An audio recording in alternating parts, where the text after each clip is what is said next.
Hello guys, welcome back. This is your host RKB and today we are going to talk about Everything Everywhere All at Once, which is a 2022 movie which I believe is the best of the year till now. This movie deals with lots of concepts, ideologies, homages and multiple genres, yet it doesn't feel like a mess. Instead, it leaves an impact on the viewer. Today's discussion is all about the first 12 minutes, that is the movie before this screen, which sets the emotional tone for the rest of the movie. This movie starts with the reflection of a mirror in which this happy family is doing karaoke.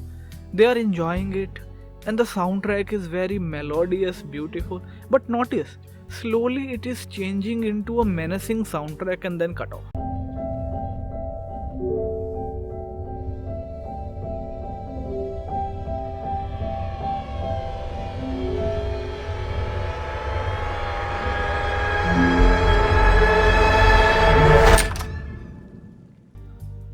We can think of this as if it is a dream or imaginary situation, or most probably the past. Let's take a deep dive into the first 12 minutes. We got introduced to Evelyn, a laundromat owner who is busy with her daily routine. This chaotic sequence gives us, if not the best, then one of the best character introduction in a long time. A struggling woman who is busy with so many tasks that she is not able to do anything for herself and have a good relationship with her husband and daughter. We as an audience understood that she is at her mental breakdown and that feeling is somehow got transferred to us, which is frustrated. She is also frustrated and irritated. Even a pair of googly eyes made her irritated. 不是说好了吗？把全部这个 Google Eyes 拔下来。No more Google Eyes。 There was a moment in this chaos when she saw a glimpse of TV in which a couple is dancing. And hats off to the acting she expressed at that moment with her expression only, without even saying a word. We as an audience relate to her and subconsciously have the same expression when we see a brand new sports car or any race car or any luxurious car that we can't afford. But in her case, it was the dream. We saw her doing analysis of receipt, giving instructions to her husband, dealing with her father and customer, and most important, her conversation with her daughter, Joy, about her sexual preferences, which makes this first 12 minutes more chaotic. We even saw that weird scene in which the live camera recording where alpha women took place and did some unexpected things. That plays a very important role in the future sequences. So basically, so much is happening in these moments. It is not easy to take it all.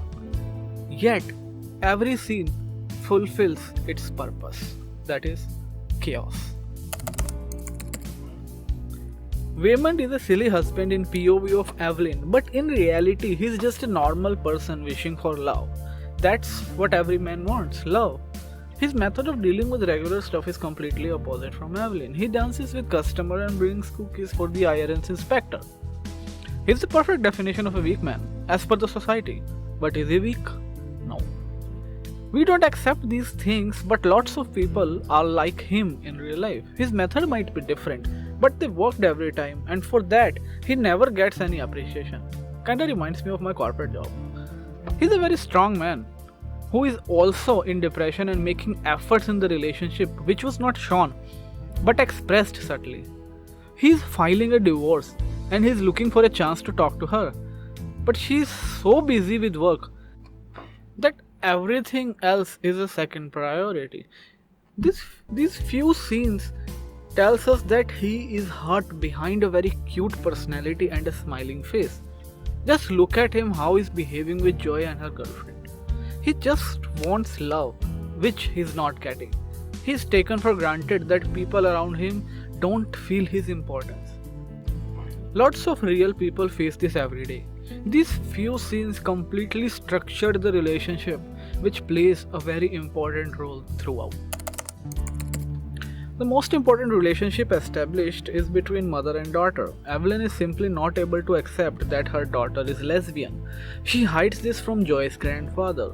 Here, Stephanie expressed beautifully how frustrated and depressed she got. And then she left. Evelyn tried to confront her, but instead she made a remark on her weight, which is pretty common in Asian culture, that is to avoid confrontation. In this short scene, Evelyn is like, I want to tell you sorry. And Gong Gong is from older generation and he might not able to understand. But I can't tell you. I only accepted this because you're my daughter and I love you so much.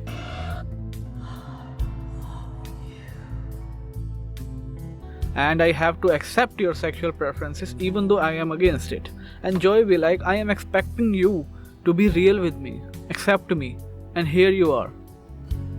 I am hoping you would say something that would calm me down, but no. This builds a tension between the two, and throughout this movie, we experienced how it improved. Can you believe all of these things happen in the first 12 minutes? Here, every scene is a kind of setup, and for each setup, we got our payoff.